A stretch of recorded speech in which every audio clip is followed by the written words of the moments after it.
What if I get judged, or what if I look stupid, or what if it doesn't work out? So now I'm just sitting here stuck, just not doing anything. Ain't got no time to fight. I'm talking way too loud. And if you don't like the sound, you could just tune it out. Who you rooting for? They say whatever team better win. Hi, welcome back to my channel. My name is Shonda, and today we're going to talk about analysis paralysis.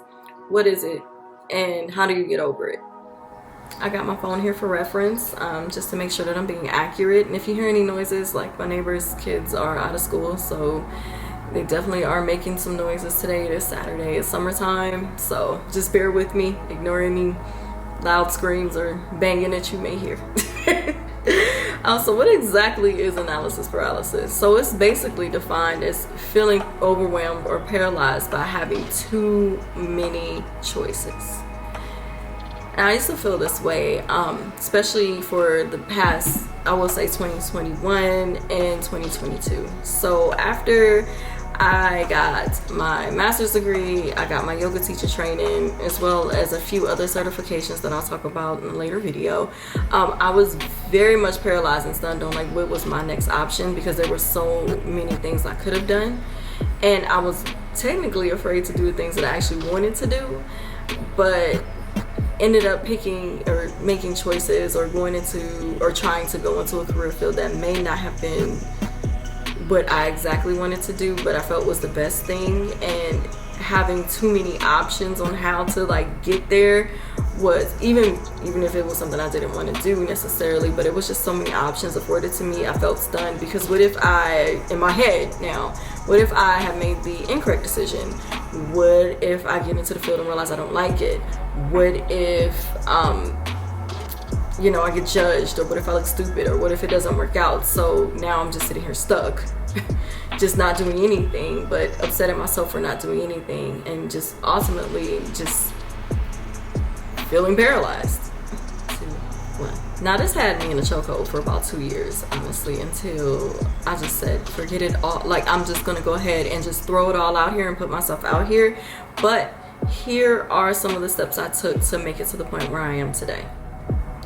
Step number 1, stopping information overload. Like, we know the internet is a great place sometimes, not all the time, but sometimes, but it does have a wealth of information. Google has a wealth of knowledge, so anything that we want to learn or get into, it's all there for us, and at our phones, our laptops, our tablets, wherever we may have it, it's there. So it can cause a bit of overwhelm when you have so much information in front of you and you don't know what is the right information base for you. Because a lot of things is just like, okay, you do what's best for you, but how do you know? Like, how do you know what's best for you when there's so much information out there?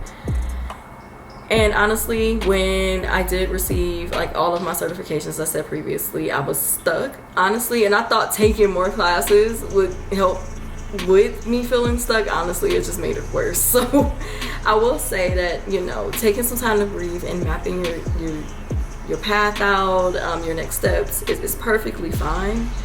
I didn't take the time to do that, but I did stop doing research and stop taking course after course and going to master class after master class. When I knew the information, I was just scared to convey the information and didn't know how to start to convey this information. So yeah, that basically, stop getting on the internet and stop taking classes, yo. You have everything that you need. You know the stuff. You got this. You know it. You don't need another class. You don't need to watch another YouTube video. You have it. If you haven't started, then yes, start doing that. But don't do it to the point to where you just don't make a decision because you're just stuck going into information mode for, in my case, years on end. Number 2, perfectionism. I will say that, hi, my name is Shonda, and I am a recovering perfectionist. Yes, I was one of those ones that everything had to be 100% correct. All the stars had to be in line. Everything had to fall into place. It had to be perfect for me to start. Otherwise, it would just be a complete flop, and I wouldn't be able to do what I wanted to do or do it the way that I needed to because it wasn't perfect. I had to tell myself, news flash, it's never going to be perfect. It's never going to be that. It's always going to be 1 or 2 things you wish you had, 1 or 2 things you wish you could have done better. But at the end of the day, if you don't start somewhere, you're never going to start. And that was where I was at. I was never going to start doing anything that I wanted to do because I was always stuck in making sure everything was perfect, even though it never was perfect. It was always one thing or two things, or the angle's not right, or I don't have the right camera, or I can only use my phone, or I don't know how to use this laptop and I don't have time to learn. Just ridiculousness, I should say. Couldn't find the right word, but ridiculousness is what it was. Like, it's never going to be that, so you might as well just start. I still got my Sony A600, or A6400, sorry. I have my Sony A6400, and it's working just fine. I have my little ring light on the side, and it's working just fine. It may not be the best lighting because it's overcast right now, and normally that's really good, but right now it makes the house, my apartment, really, really, really, really dark, and so I probably look a little washed out, but that is fine because we're still recording, right? Number 3, the fear of failure. And yeah, this gets a lot of people. It definitely had me. And what's sneaky about the fear of failure, it doesn't come up like I'm scared to fail. A lot of the times it comes up as procrastination. At least in my case, it comes up as procrastination.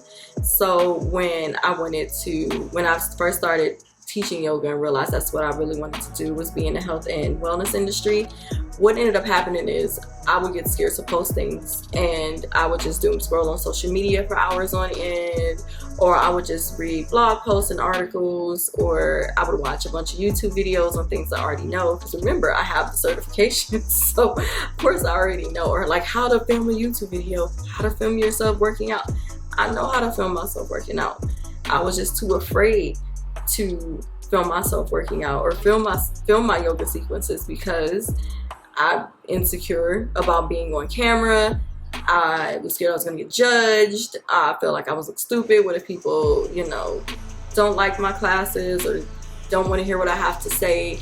And those were things that were pushed back in my subconscious. They wasn't conscious until I brought them out. Like, okay, I had to ask myself those questions. Like, what is it that is stopping you from doing the thing that you want to pursue? I felt like I would look stupid. I didn't like the way my body looked on camera. I felt like I was going to be judged. I felt like I didn't have a studio to film in, so it wouldn't look right compared to other people.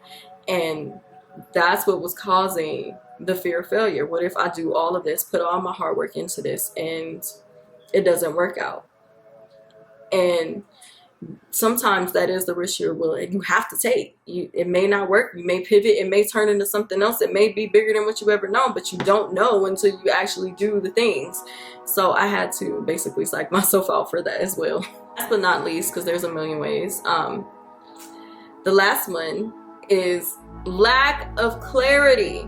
Yes, having a lack of clarity, not having goals, not having a sense of direction, not having measurable action steps will definitely cause you to have analysis paralysis. Not only do you not know where to start, and if you start, you don't know what your next steps are, you're just going to be stuck at step 1. So you're always going to be starting.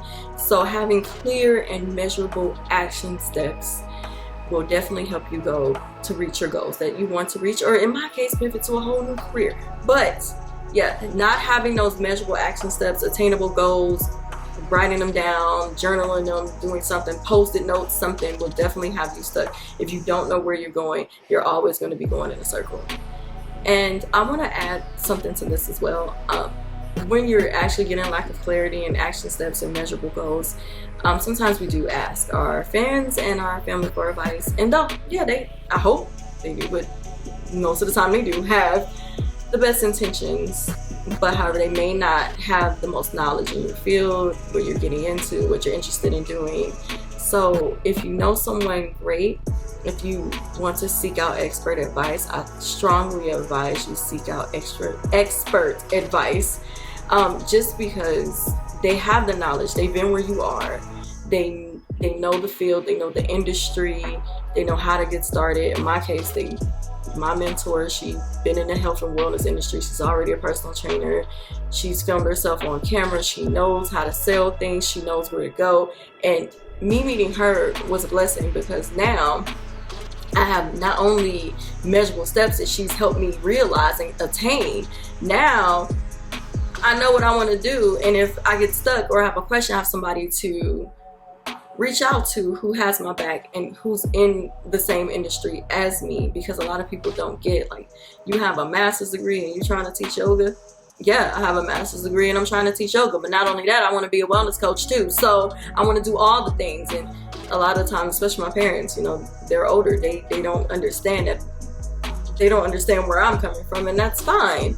But this is what I want to do, and I feel like that's my life purpose. So you have to align yourself either with a Facebook group if you can't find an individual. You can seek out mentorship, ask expert advice, because trust me, people who are experts and subject matter experts in their fields, they love to talk about themselves, and they love to talk about their craft and how they made it to where they are, and they love to give advice. So don't be afraid to seek it out. Of course, it's a little scary at first, but that was a big game changer for me. So always try to find an expert and just ask them. And even if you can pay a mentor or get into a mentorship program, that's even greater. Sometimes I know the economy is not doing us justice right now, so if you can't, definitely understand. And but if you can, it's definitely a leg up for you. That is it for today. So if you struggled with any of these that I've had to overcome, please make sure to go in the comments, comment how you got over it, if you're currently going through it, the steps that you're taking to get yourself out, or if you're seeking help. I want this to be a safe space. So if you have any tips or suggestions for others out there, definitely comment. If you like mindfulness, health and wellness tips, yoga, vlogging, eating nutritiously, eating plant-based, make sure you like and subscribe, and I'll see you next time.